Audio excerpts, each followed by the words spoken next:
Busca el libro de Levítico y vamos a ver Levítico capítulo 10.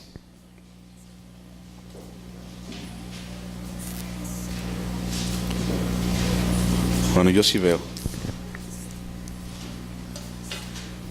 Levítico capítulo 10.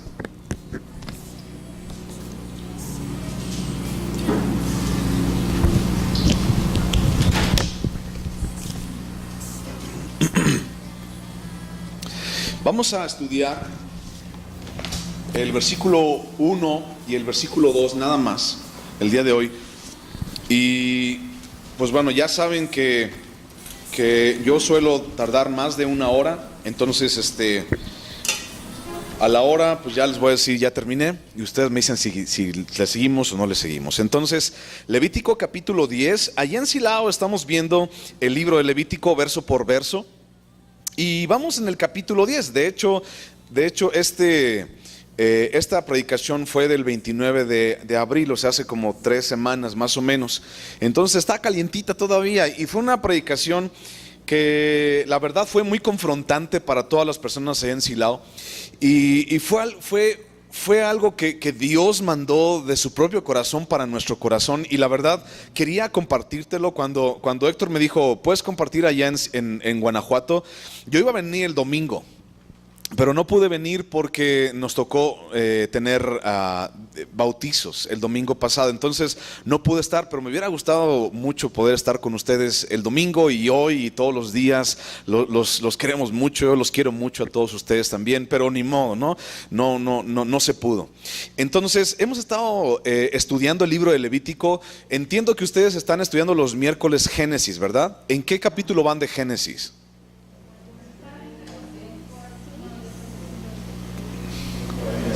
47, ok, ya casi van a terminar, ¿no? Y están viendo el domingo 1 Corintios, ¿verdad? ¿Todavía?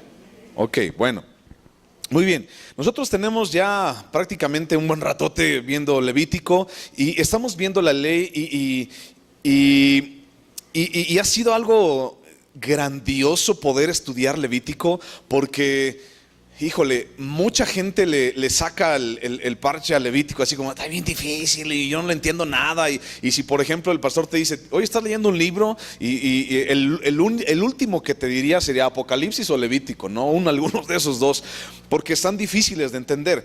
Pero ¿sabes algo? Dentro de la palabra de Dios, ya sabes, segunda de Timoteo 3:16 dice que toda la palabra es inspirada y útil, ¿de acuerdo? Aunque es ley, aunque se escribió hace mucho tiempo, aunque prácticamente muchas de las usanzas de la cultura judía de aquel entonces, ya al día de hoy ya ni siquiera lo hacemos y estamos súper alejados de Oriente, somos una cultura occidental. Aún la palabra de Dios sigue siendo útil. Entonces el libro de Levítico es uno de los libros, hemos estudiado desde que comenzamos allá en Silao, tenemos 8 años, algunos de ustedes lo saben, y hemos estudiado Génesis, hemos estudiado Éxodo y ahorita estamos estudiando Levítico. Entonces vamos versículo por versículo, vamos a aventarnos el Pentateuco hasta terminar. Pero bueno, llegamos a este pasaje que en mi Biblia se titula El pecado de Nadab y Abiú.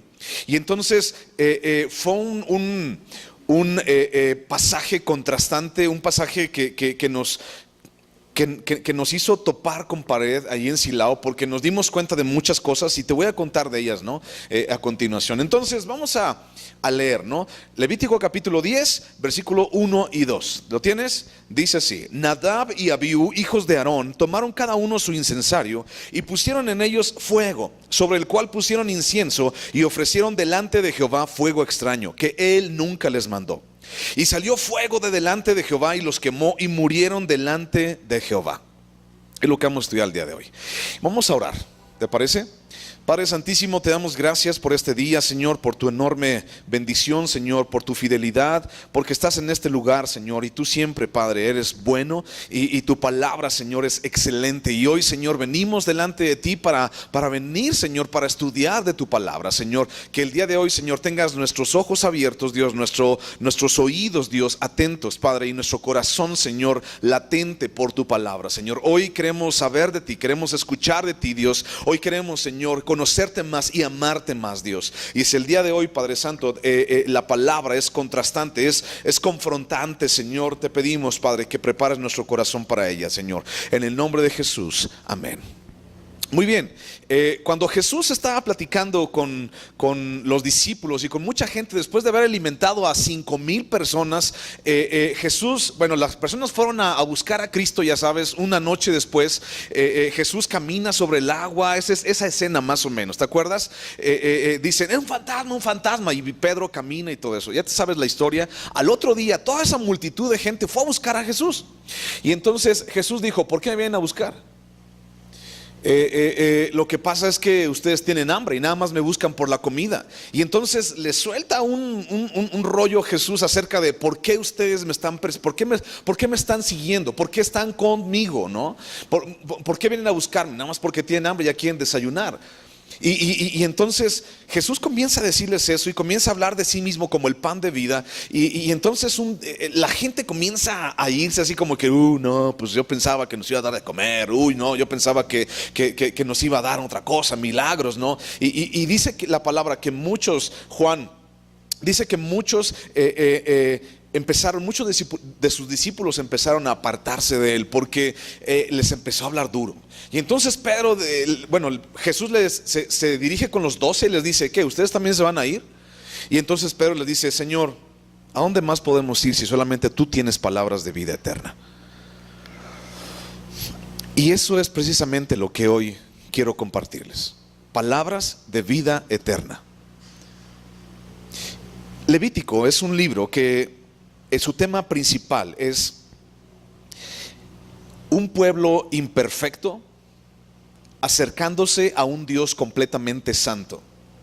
La única realidad que tenemos tú y yo en nuestras vidas es que somos perfectamente imperfectos. La única realidad es que tú y yo no somos absolutamente nada dignos de estar delante de Dios. La sangre de Cristo es la que nos hace estar dignos, lo que nos hace ser dignos delante de Dios. ¿Estás de acuerdo en eso, no? Por nuestras fuerzas no podemos hacer absolutamente nada para acercarnos a Él. Y entonces el libro de Levítico habla acerca de sacrificios, habla acerca de holocaustos, habla acerca de ofrendas que le servían al pueblo de Israel, un pueblo que había prácticamente adulterado con otros dioses, el becerro de oro. Tenían este pasaje, esta acción muy fresca en su mente y en su corazón. Y entonces toda esa bola de gente que era imperfecta, el pueblo de Israel, que siguió siendo un pueblo pecador, un pueblo que cambió a Dios por otros dioses, ese mismo pueblo se acercaba ahora a Dios a través del libro de Levítico, por medio de los holocaustos, por medio de las ofrendas, por medio de sangre ajena, sangre de animales. Ese es más o menos el contexto. Y estamos hablando, el contexto es que Aarón es nombrado el sumo sacerdote y sus hijos son nombrados sacerdotes juntamente con él. Y entonces Moisés lava a Aarón, Moisés viste a Aarón con sus vestiduras y todo lo demás. Y entonces Aarón, el capítulo 9 habla de cómo Aarón comienza su ministerio, de cómo es él el sumo sacerdote y comienza a llevar holocausto, comienza a llevar ofrenda delante de Dios y sus hijos también, y da una narración específica acerca de eso. Y termina el capítulo 9 con un versículo que dice: salió fuego de delante de Jehová y consumió el holocausto con las grosuras sobre el altar, y viéndolo todo el pueblo alabaron y se postraron sobre sus rostros. ¿Sabes por qué salió fuego de delante de Dios y consumió el holocausto? Porque la respuesta la tenemos en el versículo 6, 9:6. Dice: entonces Moisés dijo: esto es lo que mandó Jehová, hacedlo y la gloria de Jehová se os aparecerá. ¿Por qué el fuego de Dios salió de delante de la presencia de Dios y consumió el holocausto? ¿Por qué Dios se hizo evidente en ese momento en el tabernáculo delante de todo el pueblo de Israel? Porque Aarón, porque Moisés, porque sus hijos habían hecho las cosas como Dios había mandado. O sea, no quedó así como que las vamos a hacer como nosotros se nos ocurre, ¿no? No, hicieron las cosas como Dios les había mandado. A, B, C, D, siguieron el instructivo que Dios les había mandado. Y entonces la gloria de Dios se mostró a todo el pueblo y también a Aarón y a sus hijos. El día de hoy, como cristianos, ¿quiénes no quisiéramos ver la manifestación de la gloria de Dios en todo su esplendor como en aquel entonces?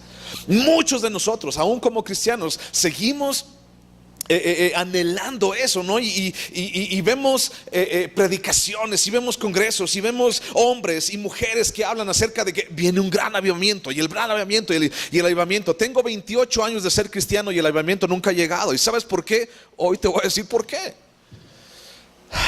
El avivamiento comienza con nosotros. Comienza dentro de nosotros, comienza en cómo tú y yo nos acercamos a Dios. Y te voy a dar una guía, te voy a hablar acerca de esto que estamos estudiando acerca de con Nadab y Abiú. Y entonces Nadab y Abiú vemos en el capítulo 10 que ofrecen un fuego extraño. ¿Sabes? Más allá del avivamiento y todo ese rollo, tiene que ver con tu vida y con la mía. Tiene que ver en cómo tú y yo nos acercamos a Dios y cómo tú y yo hacemos las cosas bien delante de Dios. ¿Cuántas veces hemos hecho las cosas mal delante de Dios, pensando que las hacemos bien?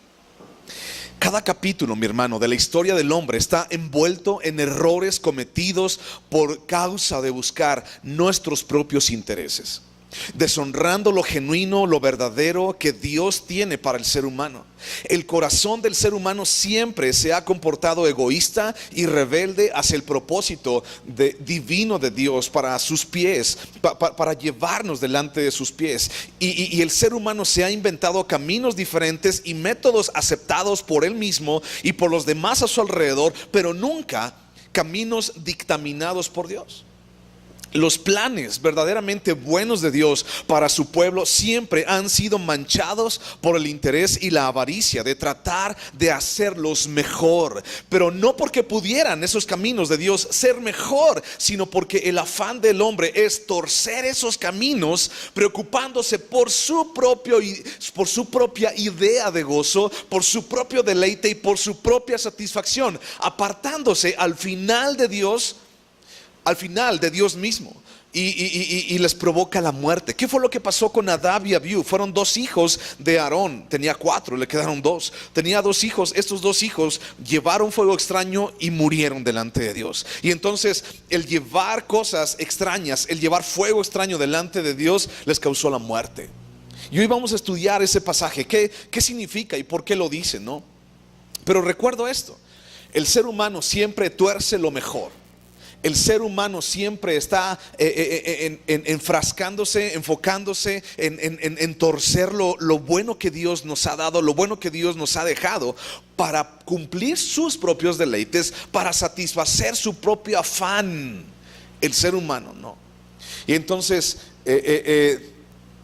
por ejemplo, la mitología griega, ¿no?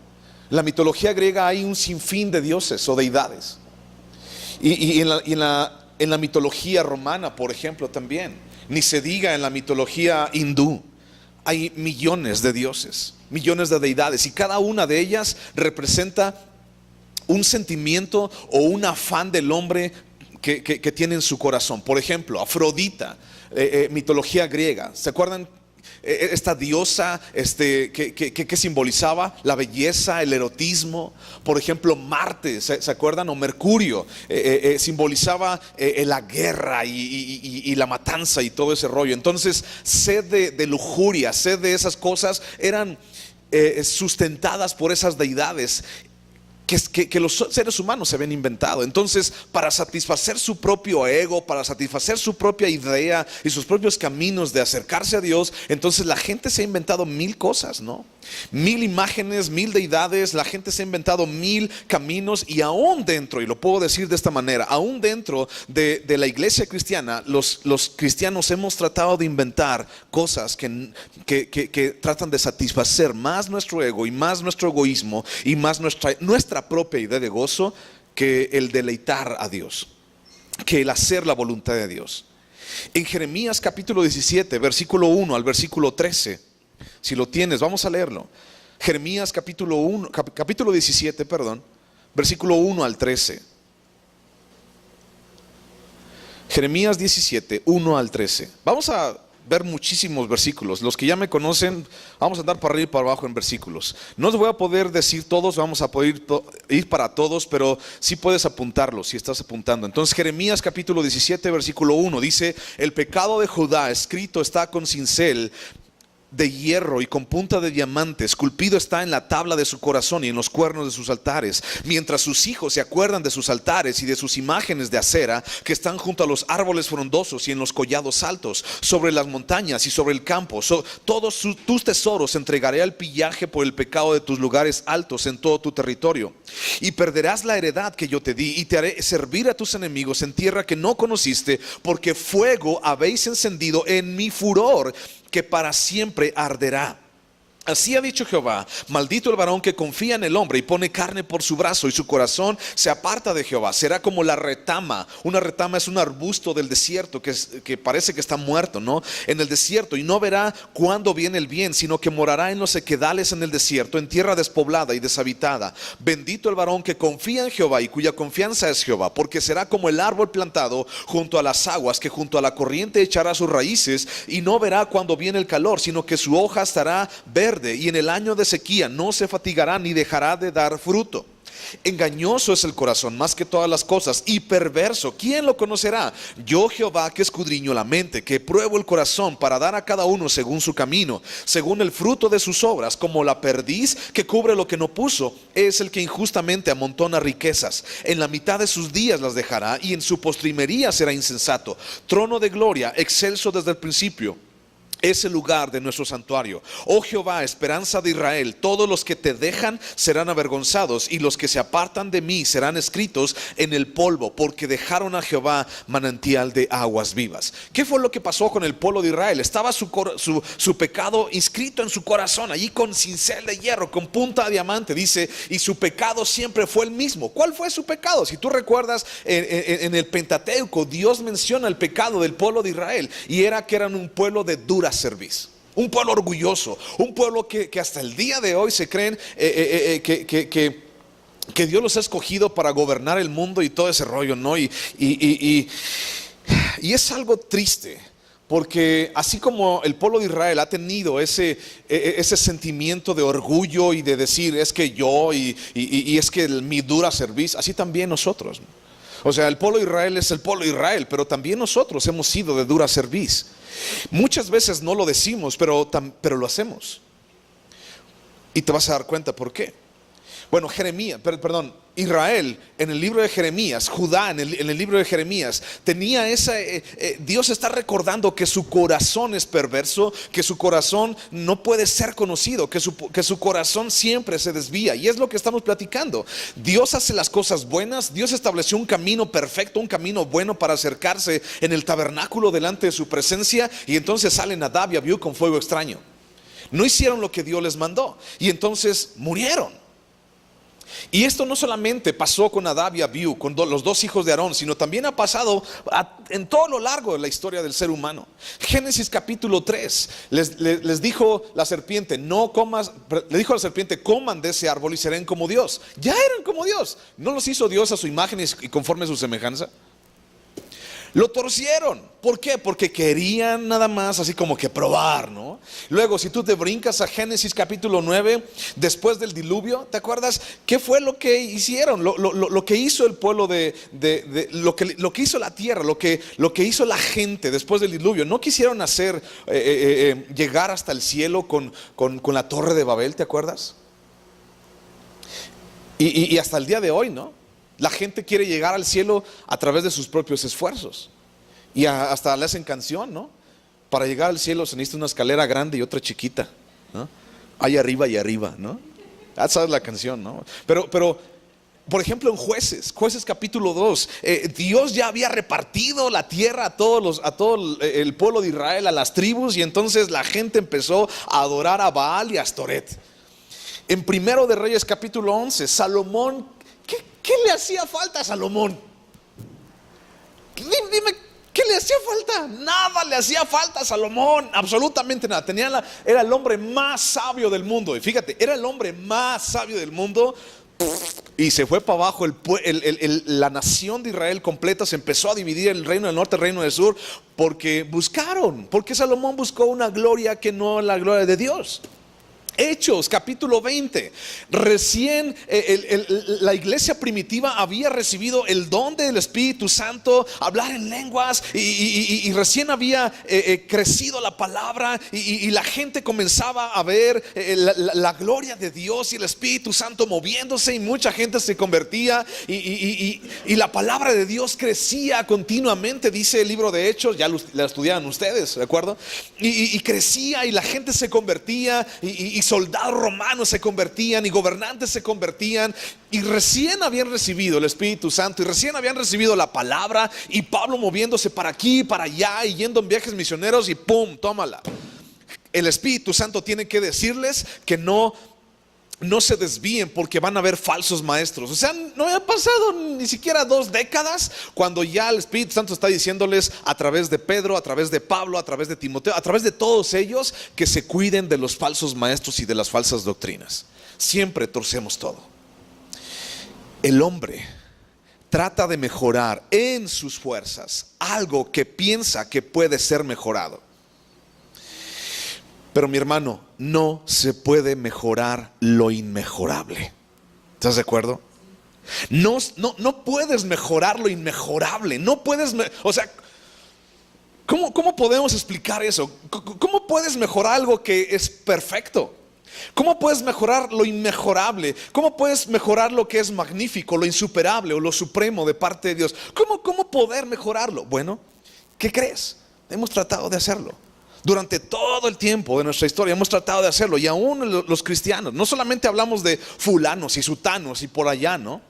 Hablamos de la iglesia, de nosotros mismos. Hemos tratado de mejorar lo inmejorable y pensar que por medio de nuestras propias fuerzas podemos hacer algo mucho mejor. Podemos hacer... Juan capítulo 14 versículo 6, ¿te acuerdas que dice? Jesucristo dice: yo soy el camino, la verdad y la vida, y nadie ve al Padre si no es por mí, dice Jesucristo. Y entonces de repente decimos: sí, Jesús es el buen camino y todo lo demás, pero mira, también hay que ponerle esto, o también hay que ponerle aquello. Sí, Jesús, pero sabes que también esto es bueno hacerlo, ¿no? Y entonces en la iglesia primitiva se llamaban los judaizantes. Ahora podemos llamarlos los cristianizantes, ¿no? Tal vez, porque tratamos de mejorar lo inmejorable, y eso no se puede hacer. No podemos mejorar lo inmejorable. El versículo 1 dice que llevaron fuego extraño. Dice: y pusieron en su incensario fuego, sobre el cual ofrecieron delante de Jehová fuego extraño que Jehová nunca les mandó. Fuego extraño que Dios nunca les mandó. Fíjate, el capítulo 8, allí atrásito, habla acerca de si queremos participar en la obra de Dios. Ese más o menos es el tema del capítulo 8. Si quieres participar en la obra de Dios, tienes que hacer lo que Dios dice y de la manera que Dios dice. Y el capítulo 9, pudiéramos decir que el tema es: si queremos ver la gloria de Dios, su presencia, tenemos que hacer lo que Él dice de la manera como Él lo dice. Entonces el versículo 6 lo acabamos de leer ahorita. Dice: si haces las cosas como Dios te manda, si haces las cosas como Dios te dice que las hagas, entonces la gloria de Dios se os aparecerá. Nadab y Abiú, estos dos cuates, ¿no?, habían visto la gloria de Dios. Ellos habían visto cómo el monte Sinaí humeaba y truenos, y cómo cayó fuego del cielo ahí en el monte Sinaí. Nadab y Abiú habían visto cómo el mar rojo se había abierto de par en par, y entonces el pueblo había pasado a través de tierra seca. Nadab y Abiú habían visto cómo Dios había confrontado a todos los dioses de Egipto en las plagas, y Nadab y Abiú habían visto todo el esplendor del poder de Dios. Algo que tú y yo el día de hoy quisiéramos ver, ¿no? Ojalá algún día, ¿no?, pudiéramos ver cómo se abre el mar rojo, ¿no? Bueno, ellos lo vieron. Y después de la gloriosa experiencia de santificación y de haber visto el poder de Dios en todo su esplendor, Nadab y Abiú eran de los hijos de Aarón, y Aarón fue el que hizo el becerro de oro, y Dios les perdonó, y habían visto esa gracia para sus vidas, y habían visto la gracia de Dios y la misericordia en todo su esplendor. Habían visto el maná, ellos conocieron, sabían a qué sabía el maná que Dios les había mandado, ¿no? Pero los hijos de Aarón buscaron tener su propia relación con Dios a su propia manera, apartados de la revelación que Dios le había dado a Moisés. Es decir, se apartaron. En Jeremías capítulo 17, lo acabamos de leer, dice: por tanto se apartaron de Jehová.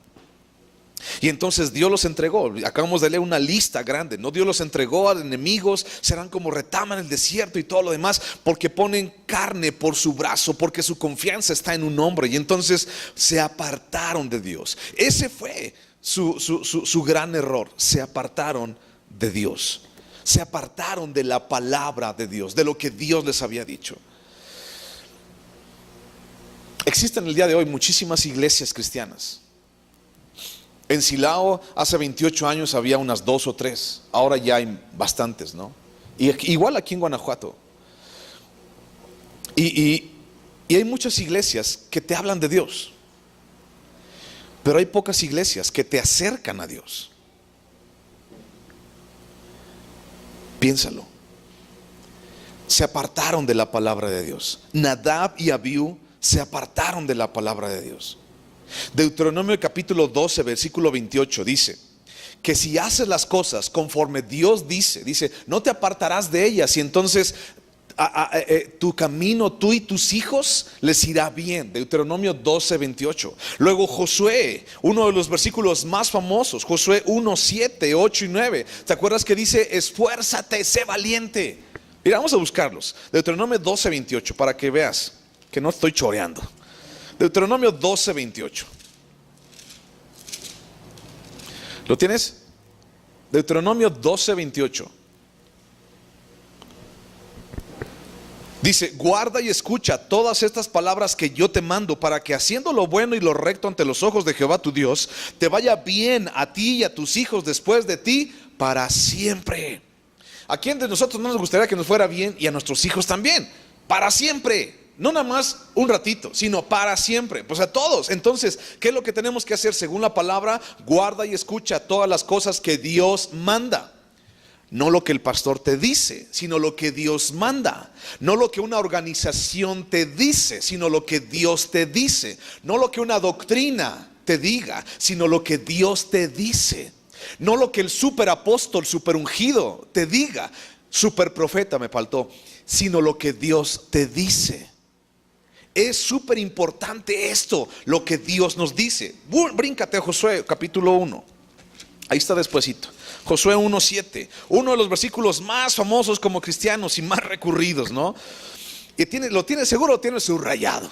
Josué capítulo 1 versículo, te voy a leer desde el 6. Dice: esfuérzate y sé valiente, porque tú repartirás a este pueblo por heredad la tierra de la cual juré a tus padres que la daría a ellos. Solamente esfuérzate y sé muy valiente para cuidar de hacer conforme a toda la ley que mi siervo Moisés te mandó. No te apartes de ella ni a diestra ni a siniestra, para que seas prosperado en todas las cosas que emprendas. Nunca se apartará de tu boca este libro de la ley, sino que de día y de noche meditarás en él, para que guardes y hagas conforme a todo lo que en él está escrito, porque entonces harás prosperar tu camino y todo te saldrá ¿qué?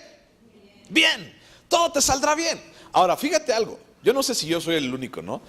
Si tú también lo haces, me levantas la mano. Pero a mí me pasa mucho que cuando leo un pasaje así como este, y muchos cristianos estamos igual, nos quedamos con la tapa del sándwich. ¿Qué es eso? Me quedo con este versículo, siempre lo se recuerda por esfuérzate y sé valiente. ¿Y cuántas veces le dice esfuérzate y sé valiente? ¿Cuántas veces? 3, 4. Y luego dice: y todo te saldrá bien. Tapa de sándwich, ¿ok? Pero lo realmente nutritivo del sándwich que está en medio, ese se nos olvida. ¿Por qué? Porque dice: para cuidar de hacer conforme a toda la ley que mi siervo Moisés te mandó, no te apartes de ella ni a diestra ni a siniestra. Pero solamente se nos queda la tapa de arriba: esfuérzate y sé valiente y todo te saldrá bien. Esfuérzate y sé valiente y todo te saldrá bien. Pero nunca reparamos en memorizar, en hacer lo que realmente es ese sándwich para nosotros, esa carne, ese deleite para nuestro corazón. Y es no apartarnos de la palabra de Dios, no apartarnos de lo que Él dice. Y sabes, muchas veces nos hemos apartado de lo que Él dice, tratando de hacer cosas que no nos ha dicho.